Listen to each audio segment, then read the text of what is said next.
आज मैं पढ़ाऊंगा क्वाड्रेटिक पॉलिनोमियल। क्वाड्रेटिक पॉलिनोमियल आपको पता है, इसकी स्टैंडर्ड फॉर्म जो है, जनरल फॉर्म जिसको भी बोलते हैं, इसकी जनरल फार्मूला है ax² plus bx plus c। इससे पहले मैंने पढ़ाया क्वाड्रेटिक पॉलिनोमियल जिसके 3 टर्म्स दिए होते हैं।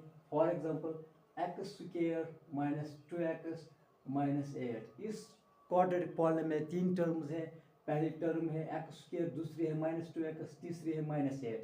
ax² के बदले में x² है, bx के बदले में माइनस 2x है, c कांस्टेंट टर्म इसके बदले में है माइनस 8।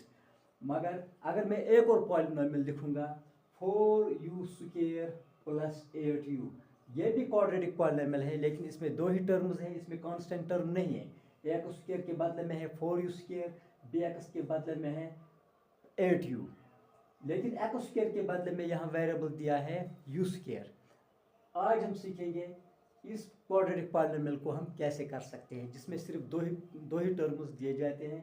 पहले टर्म है 4u², दूसरी है 8u। कांस्टेंट टर्म इसमें मिसिंग है। 4 1s are 4, 4 2s are 8, 4 common निकलेगा, मतलब ब्रैकेट के बाहर निकलेगा। यहाँ भी u, यहाँ भी u, u भी बाहर निकलेगा, मतलब 4u टर्म जो है ये कॉमन है। ये 2 टर्म में मतलब सिमिलर है, इसको मैंने ब्रैकेट के बाहर निकाला है। अंदर क्या रहेगा u, 4u इंटू u बन जाएगा 4u², ये प्लस आ जाएगा नीचे, 4u इंटू 2 हो जाएगा 8u। अब हमको क्या करना है, यहाँ हमने 2 लीनियर फैक्टर्स निकाले हैं, एक है 4u, दूसरे है u प्लस 2। अब हम इनको इक्वेट करेंगे, इक्वल रखेंगे 0 के। 4u equal to 0, u plus 2 को भी 0 के बराबर रखेंगे। u आ जाएगा नीचे, u के इज इक्वल के उस साइड में है 0, u का जो कोफिशिएंट है 4 जाएगा, इज इक्वल के उस साइड ये हो जाएगा divide. u is equal to 0 को हम जब किसी भी नंबर के साथ डिवाइड करते हैं तो निकलेगा 0, ये हो गया पहला 0। दूसरा u आ जाएगा नीचे, यहाँ प्लस 2 है, प्लस 2 जाएगा इज इक्वल के उस पर, ये बन जाएगा माइनस 2। ये हो निकाले हमने 2 zeros। अब हमको क्या करना है, रिलेशनशिप हमको अब वेरीफाई करनी है। सब जीरोज एंड कोफिशिएंट जो है उनके दरमियान एक रिलेशनशिप है। अब हम उस रिलेशनशिप को वेरीफाई करेंगे। मैंने पहले ही बोला था sum of zeros and product of zeros.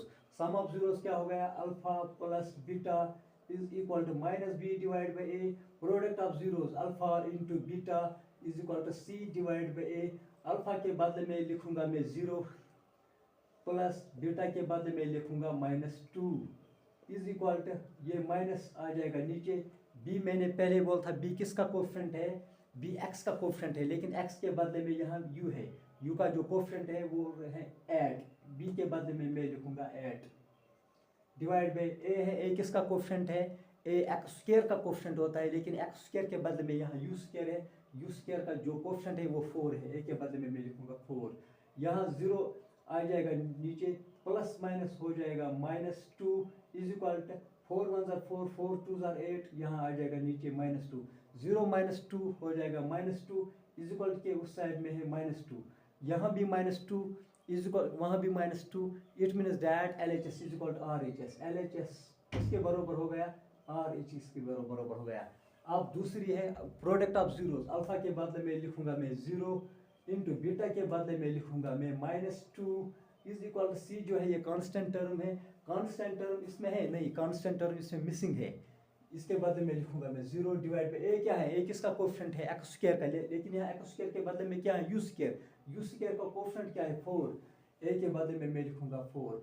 0 into minus 2 क्या हो गया 0, मतलब 0 को हम किसी भी इंटीजर के साथ इंटू करेंगे तो निकलेगा 0, यहाँ 0 आएगा इज इक्वल टू 0 को हम किसी भी नंबर के साथ, किसी भी इंटीजर के साथ डिवाइड करेंगे तो निकलेगा 0, यहाँ भी 0, यहाँ भी 0। It means that LHS is equal to RHS। Hence proved, hence proved, यहाँ भी लिख रहा है हेंस प्रूव्ड।